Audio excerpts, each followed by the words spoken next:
Ladies and gentlemen, today I'd like to share a few tips for learning English with you.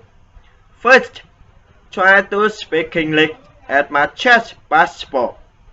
This will train your tongue muscle. Second, trust your ability. Don't be afraid to speak. Don't be judged by Chinese. Third, don't let grammar trouble you. Don't be judged by grammar rules. The more sentences you speak, the more natural the grammar rules will become. Actually, the truth is there are tricks for learning English. You must try your very best to practice.